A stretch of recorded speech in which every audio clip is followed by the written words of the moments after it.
Welcome to all. आज हम जिस टॉपिक पर बात करेंगे वो टॉपिक है semi Nom.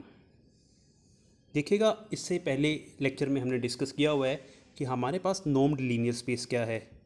Linear space means the vector space, और उस पर जब हम नोम को अप्लाई करते हैं तो नोम और लीनियर स्पेस मिलकर बन जाता है नोम्ड लीनियर स्पेस। और आज हम देखेंगे कि डिफरेंस क्या है सेमी नोम और नोम के बीच में। नोम को होल्ड कराने के लिए कुछ उसकी प्रॉपर्टीज़ थी जो हमने पहले डिस्कस की थी कि अगर वो होल्ड करती हैं तो कोई भी सेट विद नोम डिफाइंड नोम्ड लीनियर स्पेस बन जाता है। अब सेमी नोम क्या है? सेमी नोम P on a vector space X is a function moving from X to set of real numbers. That means जिस पर इसने एक्ट करना है वो सेट हमारा as it is normed linear space की तरह ही एक वेक्टर स्पेस है, और जो हमारा कोडोमेन सेट है वो रियल नंबर्स ही है। तो function P moving from X to R, और सेमीनोम बनने के लिए इसे कुछ कंडीशनों को सेटिस्फाई करना होगा। पहली condition, P of X greater than equal to 0 for every X belongs to X। That means as it is in the normed linear space, इसकी पहली कंडीशन वैसे ही वर्क कर रही है। Condition number 2, P of x plus y less than equal to P of x plus P of y for all xy coming from vector space x। ये triangular inequality है, ये भी हमारे पास नोम्ड लीनियर स्पेस में available थी। तीसरी condition, P of alpha x is equal to mod alpha into Px for every x belongs to capital X which is a vector space and alpha is any scalar। अब ये condition भी हमारे पास नोम्ड linear space में थी। वहाँ हम देखते थे कि नोम of alpha x where alpha is some scalar will become mode alpha into Nom x. तो ये तीन कंडीशनें तो एज इट इज़ वर्क कर रही हैं जैसे हमारे पास नोम्ड लीनियर स्पेस में हैं, बट नोम लीनियर स्पेस में एक एक्स्ट्रा कंडीशन होती है कि P of x is equal to 0 if and only if x is equal to 0। वो कंडीशन हमें यहाँ नहीं बताई गई है। तो सेमी नोम बनने के लिए सिर्फ तीन कंडीशनों का होना ही जरूरी है। अब वो कंडीशन अगर नहीं बताएगी तो उस कंडीशन का रिलेशन क्या है? अब देखिएगा, जब नोम था तो हमारे पास नोम में कंडीशन थी कि नोम x is equal to 0 if and only if x is equal to 0। अब यहाँ हम उस कंडीशन को कॉन्ट्राडिक्ट करेंगे कि अगर x 0 है तो नोम 0 होगा। That means if x is equal to 0 then नोम of x is equal to 0। ये इंप्लाई तो 100% होगा, बट रिवर्सल ऑर्डर नहीं होगा। मीन्स कि अगर x 0 नहीं है तो px फिर भी 0 हो सकता है। इसी कंडीशन के डिफरेंस के कारण ये सेमी नोम बन जाता है। नाउ सी, देखिएगा अब हम सेकंड और थर्ड प्रॉपर्टी से फर्स्ट प्रॉपर्टी को कैसे इंप्लाई कराते हैं। हमने p को यूज़ किया है किसी नंबर पर जिसका नाम है x की वैल्यू यहाँ 0 पुट कर दी गई है। अब 0 को हम लिख सकते हैं 0 इंटू एक्स। तो 0 तो एक स्केलर है, और अगर स्केलर है तो प्रॉपर्टी जो है हमारे पास सेमीनोम की वो क्या बताती है कि स्केलर हमारा बाहर आ जाएगा और मोड एक्ट करेगा। तो that will become mode 0 into P of x. तो 0 का मोड तो 0 ही होता है। दैट मीन्स 0 किसी से भी अप्लाई होगा, रिजल्ट विल प्रोड्यूस 0। तो फाइनल आंसर आया P of 0 is equal to 0। But देखिएगा केस क्या था, हमने यहाँ जहाँ जिससे स्टार्ट किया था वो वैल्यू भी 0 है, और फाइनली जो अप्लाई किया है जिसके ऊपर, तो फाइनल आंसर भी हमारा 0 आ रहा है। तो रिजल्ट बना, अगर हम यहाँ x को 0 पुट करते हैं तो P ऑफ 0 भी हमारे पास 0 हो जाता है, जो पहली कंडीशन थी। अब देखिएगा एक केस और। अब ये तो हमें कन्फर्म है 0 is equal to P of 0, ये भी ऊपर प्रूव कर लिया है हमने। क्या हम 0 को ऐसे लिख सकते हैं x minus x? Now by using the property of triangular inequality जो हमारे पास सेमीनोम की है, less than equal to P of x plus P of minus x. अब P of minus x that means -1 into x. अब -1 तो हमारा scalar है, और अगर वो स्केलर है तो वो बाहर आ जाएगा और मोड उसके ऊपर एक्ट करेगा, पर हर नेगेटिव नंबर का मोड पॉजिटिव हो जाता है। So the result will become Px plus Px means the twice of Px। अब that is greater than equal to 0, इसका मतलब Px greater than equal to 0 है। अब ये डेफिनेशन से क्लियर है, हमें नोम्ड लीनियर स्पेस की डेफिनेशन मालूम है, हमें सेमी नोम की डेफिनेशन मालूम है। अब दोनों से एक बात तो हम कंफर्म कह सकते हैं कि जो हमारा नोम है वो तो सेमी नोम होगा, बिकॉज नोम की सारी प्रॉपर्टीज सेमी नोम में हमारे पास देखिएगा नोम इज़ अ सेमी नोम, कि नोम के जो जो प्रॉपर्टीज़ हैं हमारे पास सेमी नोम बनने के लिए जो चाहिए वो सारी मिल रही है नोम से। But converse is not true, means कि जो सेमी नोम है वो नोम प्रोड्यूस कराएगा ये जरूरी नहीं है, बिकॉज नोम तो सेमी नोम को होल्ड करा सकता है बट सेमी नोम नोम को होल्ड कराए ये जरूरी नहीं है। अब हाउ, इसके लिए हम एक एग्जाम्पल डिस्कस करते हैं। हमने लिया P of x is equal to mod of limit x n. हमने जो सेमीनोम डिफाइन किया है यहाँ पर वो है P of x is equal to limit x n defines a seminorm और linear space C of all convergent sequences. जो हमने स्पेस यूज किया है लीनियर स्पेस वो है हमारे पास that is of all convergent sequences. अब P किसके ऊपर मेंबर पर लग रहा है, C के मेंबर पर, दैट मीन्स ये X C से आ रहा है तो X हमारे पास एक सीक्वेंस है। अब सीक्वेंस तो हमेशा इन्फाइनाइट होती है और डिफाइन कैसे किया है, P जब इस सीक्वेंस के ऊपर अप्लाई होगा the result will open as mod of limit of the nth term of the sequence. अब हम यहाँ दिखाएंगे कि ये P सेमी नोम तो है बट नोम नहीं है, तो P को सेमी नोम प्रूव करना है। उसके लिए स्टेप 1 हमें मालूम है P according to the definition of P कि मोड कभी भी नेगेटिव नहीं होता। जब हम nth टर्म पर लिमिट लगाएंगे जो भी रिजल्ट हमारा आएगा उसके ऊपर मोड ने एक्ट करना है, पर मोड तो कभी नेगेटिव नहीं होता, so result will remain positive. तो पहली कंडीशन ट्रू हो जाएगी। दूसरी कंडीशन स्केलर मल्टीपल पर आ जाइए, P of alpha x, alpha जब nth टर्म के साथ ऑपरेट होगा but alpha is independent of the limit, तो लिमिट से बाहर आ जाएगा बट स्केलर है तो मोड बन जाएगा, तो mod alpha into mod of limit x N.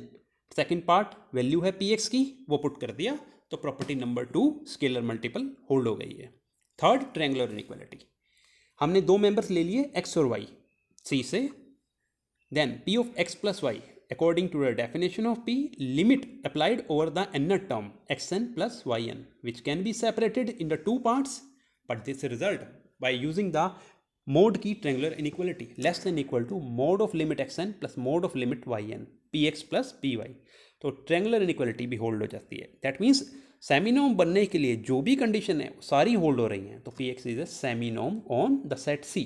अब क्वेश्चन है कि पी एक्स नोम नहीं है, दैट मीन्स अब देखिएगा हम दिखाएंगे क्या इसमें कि अगर हम इस x को 0 ले लेते हैं, देखिए अगर x को 0 ले लेते हैं दैट, और x है क्या, x एक सीक्वेंस है कैसी कन्वर्जेंट, दिस मीन्स कि इसके पास जितने भी मेंबर्स हैं वो सारे ही 0 हो गए हैं, और 0 की लिमिट भी क्या होती है 0 होती है, और उसका मोड भी 0 होता है। तो पहला केस तो देगा कि जब हम p को 0 पर अप्लाई करेंगे the result is 0, that means x 0 put करने पर p ऑफ x भी 0 आ जाता है। बट अब हम ऐसा दिखाएंगे कि अगर x 0 नहीं है px फिर भी 0 आ सकता है। हमने एक सीक्वेंस लेनी है कन्वर्जेंट, हमने एक सीक्वेंस कंसिडर कर ली है 1, 1/2, 1/3, 1/4 and so on continues. Now अब according to the definition of px हमें लिमिट लगानी किस टर्म पर है, nth टर्म पर। इस सीक्वेंस की nth टर्म 1/n, हमने उसके ऊपर लिमिट अप्लाई कराई, result is 0, that means p of x की डेफिनेशन लगाई है तो रिजल्ट फिर भी 0 आया है, जबकि x तो 0 नहीं है। तो आंसर आया कि अगर x 0 है px 0 मिल सकता है, बट अगर x 0 नहीं है px फिर भी 0 आ सकता है, जो नोम की कंडीशन को होल्ड नहीं करता। तो रिजल्ट इज दैट कि every Nom is a semi Nom but semi Nom need not be a नोम। देखिएगा इसके बाद हमारे पास सेमीनोम के लिए दो प्रॉपर्टीज दी गई हैं, p of 0 is equal to 0, यह भी प्रूव करवा ही दी है आपको। तो second one, mod of P x minus P y less than equal to p of x minus y for every x y belongs to x।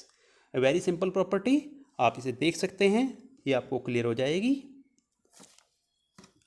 Now going to discuss the product of two normed linear space is again a normed linear space, meaning is that अभी तक तो हम बात कर रहे थे एक ही normed linear space की, अब हम बात करेंगे दो normed linear space के बारे में, और हम दिखाएंगे कि जब हम उन दो normed linear space को लेते हैं और उनके प्रोडक्ट को यूज़ करते हैं तो रिजल्ट अगेन एक normed linear space ही आता है हमारे पास। सबसे पहले हमने मान लिया हमारे पास दो normed linear space हैं, पहला x1 विद नॉर्म 1, दूसरा x2 विद नॉर्म 2।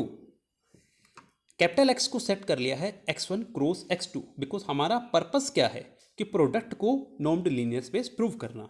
तो we have taken capital X is equal to x1 cross x2 and then norm is defined as, अब इस कैपिटल X के मेंबर पर हमने नॉर्म को लगाया, पर इस कैपिटल X का मेंबर एक टू टपल मेंबर आएगा, that means that is x is equal to small x1 small x2। अब नॉर्म डिफाइन किया है इसका, maximum of norm of x1 norm of x2, means norm x1 और norm x2 में से जो बड़ा है वो इसका आंसर हो जाएगा। अब हम इसको प्रूव करेंगे, ये हमारे पास एक नॉर्म्ड लीनियर स्पेस है। Property number 1, norm x1 greater than equal to 0, because norm 1 hold करता है सेट x1 पर, तो वो सारी प्रॉपर्टीज को होल्ड करेगा। सिमिलरली नॉर्म 2 होल्ड करता है सेट x2 पर, तो वो भी सारी प्रॉपर्टी को होल्ड करेगा। तो सेपरेटली तो दोनों ही सारी प्रॉपर्टीज को होल्ड कर रहे हैं। तो norm x1 greater than equal to 0 for every x1 coming from the capital X1 and similar norm x2 greater than equal to 0 for every x2 belongs to capital X2। Means norm x1 भी हमारे पास positive, norm x2 भी positive, तो इनका maximum भी कैसा होगा? Maximum in दोनों के बीच में से कोई एक होगा। दोनों ही रिजल्ट एक ही चीज़ इंप्लाई कर रहे हैं, तो जो भी मैक्सिमम आएगा वो भी वैसा ही होगा।